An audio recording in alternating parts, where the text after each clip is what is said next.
জোবাইপন্থীরা বলছেন সাদপন্থীরা হলো ওপারের এজেন্ট, অর্থাৎ ভারতীয় সমর্থিত। সাদপন্থীদেরকে ওপারের এজেন্টরা বাংলাদেশে মানুষের মধ্যে এই সন্ত্রাস ছড়িয়ে দেওয়ার প্রেসক্রিপশন দিয়েছে। আজকে আপনাদেরকে খুবই ভালো একটা সংবাদ দিতে এসেছি। বিশ্বাস করেন কলিজাটা শান্ত হয়ে গেছে। আপনাদের যদি কলিজা শান্ত হয়, এমন ঘটনা আরো যদি দুই একটা ঘটে তাহলে একদম মেরুদণ্ড ভেঙে যাবে। তবে হয়তোবা এরপর বড় ধরনের আমরা আরো অনেক ধরনের আক্রমণকেও মোকাবেলা করতে হতে পারে, বাট এইভাবেই জায়গা মতো মারতে হবে, জায়গা মতো একটা দিলে শেষ। তবে এবার বাংলাদেশের জনগণ এই ভারতীয় রয়ের গোয়েন্দা আর যত ধরনের অপকর্ম এবং কুকীর্তি রয়েছে সেগুলো প্রকাশ করে দিয়েছে এবং তার মুখোশ উন্মোচন করে দিয়েছে, যে কারণেই এবার হাতে নাতে ধরা পড়েছে ভারতীয় রয়ের গোয়েন্দা। ভারতীয় গোয়েন্দা সংস্থা রিসার্চ অ্যান্ড অ্যানালাইসিস উইং রয়ের সন্দেহভাজন এজেন্টকে গ্রেপ্তার করা হয়েছে। প্রতিবেদনে বলা হয়, গ্রেপ্তারের সময় তার কাছ থেকে অবৈধ অস্ত্র, বিস্ফোরক দ্রব্য ও কাগজপত্র উদ্ধার করা হয়েছে বলে দাবি জানিয়েছেন।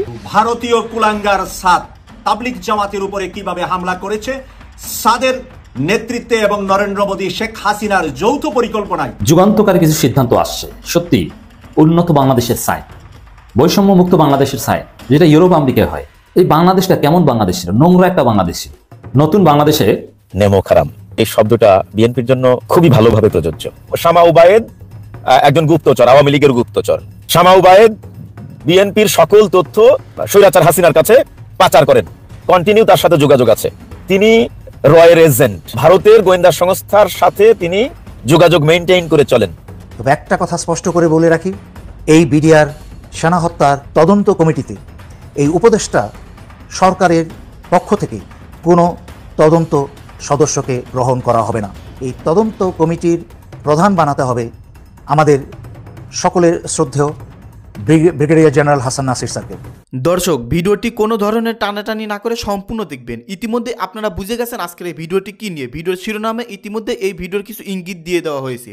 দর্শক, দেশের পরিস্থিতি ভালো না, যে কোনো সময় যে কোনো ঘটনা ঘটতে পারে। তো আজকের এই ভিডিওটি সম্পূর্ণ দেখলেই অনেক কিছু তথ্য পেয়ে যাবেন। তো দেরি কিসের, আমরা ভিডিও ক্লিপে চলে যাই। আপনারা মনোযোগ সহকারে ভিডিওটি সম্পূর্ণ দেখতে থাকুন। জোবাইপন্থীরা বলছেন সাদপন্থীরা হলো ওপারের এজেন্ট, অর্থাৎ ভারতীয় সমর্থিত। সাদপন্থীদেরকে ওপারের এজেন্টরা বাংলাদেশে মানুষের মধ্যে এই সন্ত্রাস ছড়িয়ে দেওয়ার প্রেসক্রিপশন দিয়েছে। জোবাইপন্থীরা বলছে তাদের বিরুদ্ধে অনেক অভিযোগ রয়েছে যে তাদেরকে ওপারের এজেন্সি নিয়ন্ত্রণ করে। সত্য কি মিথ্যা জানি না, অভিযোগগুলো উঠে এসছে। এখন কথা হলো দেশটার নাম বাংলাদেশ। বাংলাদেশের যথেষ্ট বড় বড় আলেম আছে। তো এই দেশের আলেমরাই নির্ধারণ করবেন তাবলিগের মুরব্বী হবেন কে হবেন প্রধান। ওপারের সাদ গ্রুপ এসে এপারকে অরাজকতার দিকে নিয়ে যাবেন, সন্ত্রাসের দিকে নিয়ে যাবেন, এটাও আমরা চাই না। আবার যারা সাদপন্থী রয়েছেন তাদের বলবো, আপনারা এই পন্থীগিরি বাদ দিয়ে রাসূলপন্থী হবার চেষ্টা করেন। ইতিমধ্যে সরকার বিশ্ব ইজতেমা ময়দান বা টঙ্গীর আশপাশ এলাকায় সকল প্রকার সভা, সমাবেশ, মিছিল নিষিদ্ধ করেছে। আমি প্রশাসনকে বলবো যে এটা কঠিনভাবে মোকাবেলা করতে হবে, কারণ গতকালকে যা ঘটেছে টঙ্গী বিশ্ব ইজতেমা মাঠ কেন্দ্র করে, এটি ভয়ানক আলামত এবং এটি পরিকল্পিত। আমি বিশ্বাস করি আমাদের প্রশাসন বুঝতেই পারছেন এটা নেপথ্যে কারা রয়েছে, কি করতে চাইছেন তারা। কিন্তু একটা বিষয় আপনারা বুঝে যে আমাদের ইন্টেলিজেন্স যে বারবারই ব্যর্থ হচ্ছে, এটা আবার আমাদের চোখে পড়লো। এই দুটো গ্রুপ মারমুখী অবস্থানে যাচ্ছে, সংঘর্ষ বাঁধবে, এই তথ্যগুলো কি আমাদের এজেন্সির কাছে ছিল না? এই গোয়েন্দা ব্যর্থতা, ফেইলার আর কত দেখবো আমরা? নাকি তারা সরকারকে ব্যর্থ করতে চাইছে? আমরা দেখলাম হাসনাত এবং সার্জিস সেখানে গেছেন, কেন তারা সেখানে যাবেন? রাষ্ট্রে তাদের কি এই কাজটি দিয়েছে? সেখানে যাবে আমাদের প্রশাসন, প্রয়োজনে আমাদের উপদেষ্টারা যাবেন। ছাত্রদেরকে বারবার সেখানে ঠেলে দেওয়া হয় কেন? তাদেরকে হুমকির মুখে ঠেলে দেওয়া হয় কেন? যদি এই দুই গ্রুপের ভেতর থেকে কোনো একটি সন্ত্রাসী গ্রুপ আমাদের এই বৈষম্য বিরোধী ছাত্র আন্দোলনের অন্যতম দুই সমন্বয়কের উপর হামলা করত, কারণ ইতিমধ্যে তাদের গাড়ি চাপা দিয়ে মারার হত্যার পরিকল্পনা করা হয়েছে। আমি হাসনাত এবং সার্জিসকে বলবো, এটা রাষ্ট্রের দায়িত্ব, আপনাদের দায়িত্ব না। আপনারা জীবনকে হুমকির মধ্যে ফেলে বারবারই সব জায়গায় সমাধান করতে যাবেন না। প্রশাসনকে বলবো, যারা এই হত্যাকাণ্ডে জড়িয়েছে, সংঘর্ষে জড়িয়েছে, তাদেরকে শনাক্ত করুন, তাদের দ্রুত গ্রেফতার করুন, নতুবা তারা এর চেয়ে বড় অরাজকতা সৃষ্টি করবে। এখন আমার মনে হচ্ছে এতদিন যে হেলমেট লীগ, চাপাতি লীগ, তারা আনসার লীগ, ফকির লীগ, গার্মেন্টস লীগ, এরকম লিগের পর এবার তারা তাবলিগে প্রবেশ করেছে এবং তারাই মূলত এই কাজটি করেছে। এবং আশঙ্কা করা হচ্ছে বিশ্ব ইজতেমাকে ঘিরে এর চেয়ে বড় তাণ্ডব চালাতে পারে এরা। এবং এমন আশঙ্কা করা হচ্ছে যে বিশ্ব ইজতেমাকে ঘিরে কয়েক লক্ষ আওয়ামী লীগ, যুবলীগ এবং এই লীগ বাহিনী জড়ো হবে। দাড়ি টুপি পাঞ্জাবি পোশাক টোশাক পরে, এবং সেখান থেকে পুরো ঢাকা শহরে তারা একটা ভয়ঙ্কর তাণ্ডব চালাতে পারে। সরকার পতনে তারা রাষ্ট্রকে একটা বড় অরাজকতার দিকে নিয়ে যেতে পারে। তাই বলবো, এই সরকারের ইন্টেলিজেন্স প্রশাসনের একের পর এক ব্যর্থতা থাকা সত্ত্বেও বলবো সরকার এই বিশ্ব ইজতেমাকে ঘিরে একটা শক্ত অবস্থানে যেতে হবে। কারণ গতকালকে যেই দুপক্ষের সংঘর্ষ দেখলাম এবং এই প্রথম প্রাণহানির ঘটনা ঘটলো, আমার আশঙ্কার কথা আগামী দিন এর চেয়ে বড় কিছু ঘটাতে পারে এরা বাংলাদেশে। অতএব বিশ্ব ইজতেমা, যুবলীগ, ছাত্রলীগ, স্বেচ্ছাসেবক লীগ বা আওয়ামী লীগ, তাদের একটা বড় মহড়া চলতে পারে এই সরকার পতনে। দর্শক, এখন আপনারা বলবেন যে তাবলিগ জামাতকে নিয়ে আমি কেন এই আশঙ্কার কথা বলছি। তাবলিগ হলো এমন একটি সংগঠন, এখানে কোনো রাজনৈতিক ব্যক্তিরা যায় না, এখানে সব দল মতের মানুষ যায়, এবং এই দলমত মানুষের মধ্যে তাবলিগের যে বিশ্ব ইজতেমা মাঠ কেন্দ্রিক যে সিস্টেমগুলো, এটা কন্ট্রোল করা, এখানে কে আসলো কে গেল, কাদের কি ইচ্ছা, এখানে কোনো বোমা বহন করলো কিনা কেউ, এখানে কোনো ডিভাইস বিস্ফোরণের পরিকল্পনা করলো কিনা কেউ, এগুলো বোঝার উপায় থাকবে না। খুব মামুলি সাধারণ মানুষরা এখানে আসে, একেবারে অল্প শিক্ষিত মানুষেরাও এখানে আসে, মানে শিক্ষিতদের সাথে অল্প শিক্ষিত মানুষও আসে। অর্থাৎ বাংলাদেশের ধর্মপ্রাণ মানুষের একটা কি বলবো যে মিলন মেলা হলো এই বিশ্ব ইজতেমা। তো এখানে যদি ষড়যন্ত্রকারীরা কোনো বড় পরিকল্পনা বাস্তবায়ন করতে চায়, এরা খুব সহজে তারা পারবে। তাই বলবো, এবার বিশ্ব ইজতেমাকে একটু ভিন্ন চিন্তা করতে হবে, এবং আমি ইজতেমা বন্ধের পক্ষে না, কিন্তু এটা নিরাপত্তা যদি সরকার কন্ট্রোল করতে পারে, যে প্রতিটি মানুষকে সার্চ করে ঢোকানো হবে, প্রতিটি মানুষ, মানে পুরো বিশ্ব ইজতেমা ময়দানকে আমাদের প্রশাসন যদি কন্ট্রোল করতে পারে, তাহলে এক বিষয়। আজকে এই শামা উবায়েদের বিরুদ্ধে একটা অভিযোগ এনেছে ইলিয়াস ভাই। কি অভিযোগ? শামা উবায়েদ একজন গুপ্তচর, আওয়ামী লীগের গুপ্তচর। শামা উবায়েদ বিএনপির সকল তথ্য স্বৈরাচার হাসিনার কাছে পাচার করেন, কন্টিনিউ তার সাথে যোগাযোগ আছে। এটা হলো শামা উবায়েদের বিরুদ্ধে ইলিয়াস ভাইয়ের অভিযোগ। আর জামায়াতের একজন শীর্ষস্থানীয় নেতা সৈয়দ আব্দুল্লাহ মোহাম্মদ তাহেরের বিরুদ্ধে ইলিয়াসের অভিযোগ হচ্ছে তিনি রয়ের এজেন্ট, ভারতের গোয়েন্দা সংস্থার সাথে তিনি যোগাযোগ মেইনটেইন করে চলেন। শুধু তাই নয়, আওয়ামী লীগের একজন দোসর, তেলবাজ, চামচা, আওয়ামী লীগের উচ্ছিষ্টভোগী সাংবাদিক নাইমুল ইসলাম খান, তিনি 5ই আগস্টের পরে সৈয়দ আব্দুল্লাহ মোহাম্মদ তাহেরের বাসায় ছিলেন এবং তিনি তাকে ভারতে পালিয়ে যেতে সহযোগিতা করেছিলেন। এখন আপনি দেখেন, শামা উবায়েদের বিরুদ্ধে ইলিয়াসের অভিযোগ আর জামায়াত নেতা সৈয়দ আব্দুল্লাহ মোহাম্মদ তাহেরের বিরুদ্ধে অভিযোগ, এই দুই অভিযোগকে আপনি কম্পেয়ার করেন এবং দুইজন রাজনৈতিক নেতাকে কম্পেয়ার করেন। শামা উবায়েদের তুলনায় সৈয়দ আব্দুল্লাহ মোহাম্মদ তাহের জামাতের অনেক বড় নেতা, শামা উবায়েদ অনেক ছোট নেত্রী। সৈয়দ আব্দুল্লাহ মোহাম্মদ তাহেরের বিরুদ্ধে ইলিয়াসের করা অভিযোগ আর শামা উবায়েদের বিরুদ্ধে করা অভিযোগ, দুইটা অভিযোগ আপনি কম্পেয়ার করেন। অনেক গুরুতর অভিযোগ কিন্তু সৈয়দ আব্দুল্লাহ মোহাম্মদ তাহেরের বিরুদ্ধে, সেই তুলনায় শামা উবায়েদের বিরুদ্ধে করা অভিযোগ কিন্তু অত বড় অভিযোগ না। অথচ আপনি দেখেন, দুই দলই প্রতিক্রিয়া জানিয়েছে ইলিয়াসের বিরুদ্ধে। প্রথমত, সৈয়দ আব্দুল্লাহ মোহাম্মদ তাহেরের বিরুদ্ধে তিনি যে অভিযোগ এনেছেন, এই অভিযোগ সত্য নয় বলে খুবই শালীন ভাষায় যতটুকু সম্মান দেওয়া যায় ততটুকু সম্মান প্রদর্শন করে ইলিয়াসের বিরুদ্ধে জামাত একটি স্টেটমেন্ট দিয়েছে, একটা বিবৃতি দিয়েছে। দ্বিতীয়বার ইলিয়াস ভাই আবারও সৈয়দ আব্দুল্লাহ মোহাম্মদ তাহেরের বিরুদ্ধে একই অভিযোগ এনে আরো একটা অভিযোগ সংযোজন করেছেন, সেটা হচ্ছে নাইমুল ইসলাম খান তার বাসায় ছিলেন এবং তাকে পালিয়ে যেতে সহযোগিতা করেছেন। এরপর সৈয়দ আব্দুল্লাহ মোহাম্মদ তাহের তিনি একটা ভিডিও বার্তা জামাতের পেজ থেকে প্রকাশ করেছেন, সেখানেও তিনি যথেষ্ট শালীন ভাষায়, যথেষ্ট সম্মান প্রদর্শন পূর্বক তিনি ইলিয়াসের অভিযোগ খণ্ডন করার চেষ্টা করেছেন। এবং এই ভিডিওর নিচে, জামাতের বার্তার নিচে, জামাতের নেতা কর্মী সমর্থক যারা আছেন তারা কেউই ইলিয়াস ভাইকে গালিগালাজ, ইলিয়াস ভাইকে আক্রমণ করে নাই। এটাই কিন্তু রাজনীতি। অন দি আদার হ্যান্ড, আমরা আজকে দেখলাম শামা উবায়েদের বিরুদ্ধে অভিযোগ করার কারণে ইলিয়াসের বিরুদ্ধে শামা উবায়েদের এলাকার নেতৃবৃন্দ তাদের কর্মী বাহিনী নিয়ে তারা ঝাড়ু মিছিল করেছে এবং সেখানে কিছু ভুল তথ্য উপস্থাপন করেছেন। ইলিয়াস হুসাইন, তারা বলেছেন ইলিয়াস আলী, সাংবাদিক ইলিয়াস হুসাইন, তার নাম ইলিয়াস আলী না। 1 নাম্বার ভুল। এমন একজন সাংবাদিক যিনি গত 1.5 যুগ বিএনপির জামাতের নেতাকর্মীদের নির্যাতনের বিরুদ্ধে, স্বৈরাচার হাসিনার বিরুদ্ধে জীবন বাজি রেখে কথা বলেছেন, যিনি 6 মাস আগেও বিএনপির নেতাকর্মীদের কাছে হিরো ছিলেন, আজকে তিনি আওয়ামী লীগের দোসর। তো নামটা হলো ইলিয়াস হুসাইন, ইলিয়াস আলী না। 1। 2 হচ্ছে উনি যুক্তরাজ্যে থাকেন না, যুক্তরাষ্ট্রে থাকেন। বারবার বলছেন আপনারা যুক্তরাজ্য, বারবার বলছেন ইলিয়াস আলী। এই তথ্যগত 2টা ভুল করেছেন আপনারা। 3 নাম্বার, যে ইলিয়াস জামাতের বিএনপির নেতাকর্মীদের কাছে হিরো ছিল, সেই ইলিয়াসকে আজকে বিএনপির নেতাকর্মীরা আওয়ামী লীগের দোসর বানিয়ে দিয়েছেন এবং আওয়ামী লীগের কাছ থেকে টাকা পয়সা খেয়ে তিনি শামা উবায়েদের বিরুদ্ধে বক্তব্য উপস্থাপন করেছেন।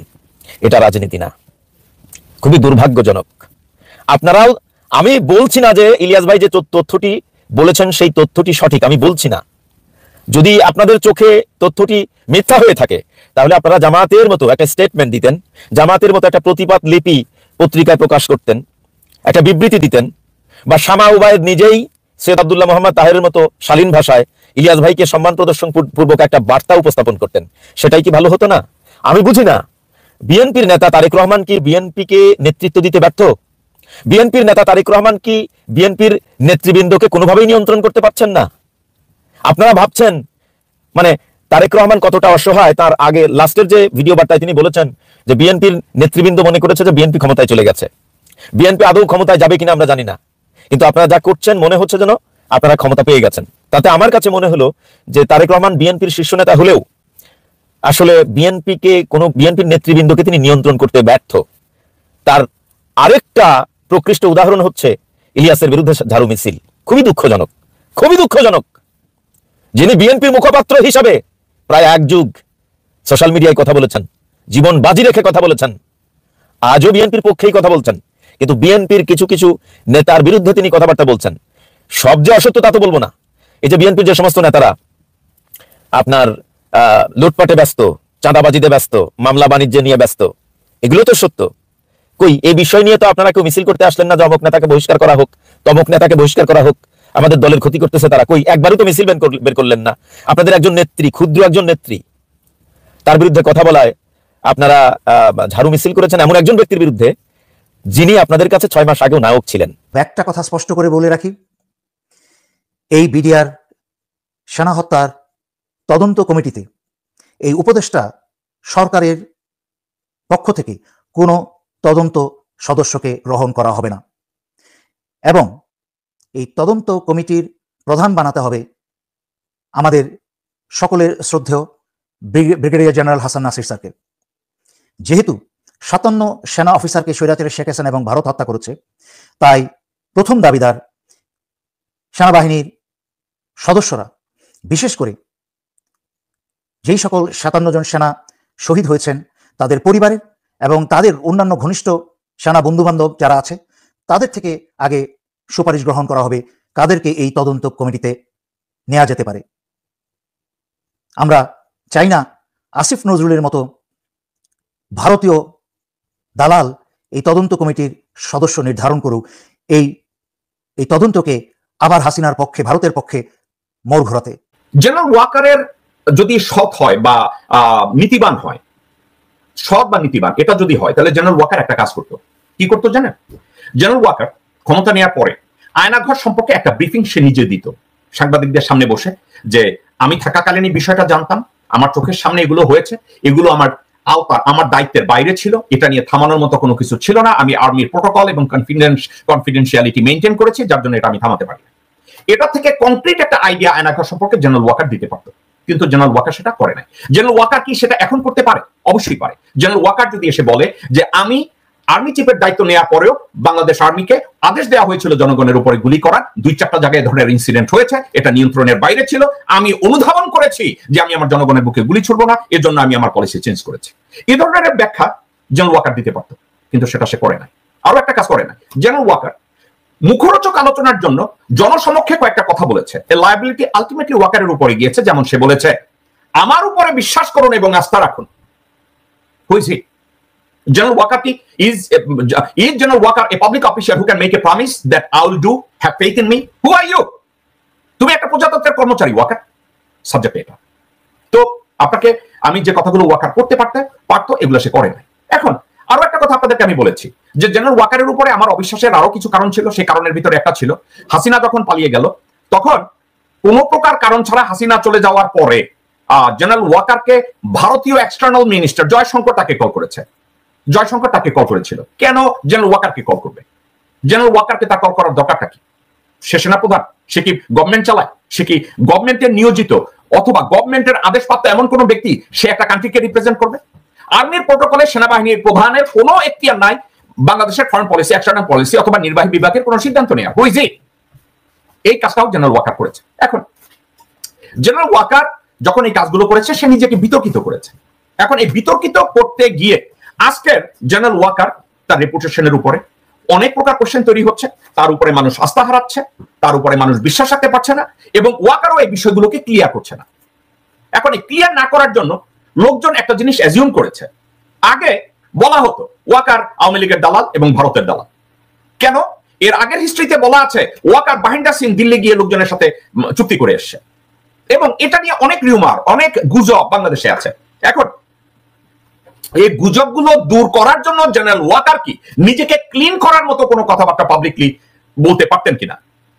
পারতেন। উনি করেছেন? উনি করেন না। উনি না করে একটা কাজ করেছেন, না আমি কথা ভালো বলি না, আমি কথা থেকে দূরে থাকি, না এই কথা বললে চলবে না। আপনি হাসিনা পালিয়ে যাওয়ার পরে আপনাকে কেউ উপদেশ দিয়েছিল ওইখানে সেই ধরনের কথাবার্তা বলা?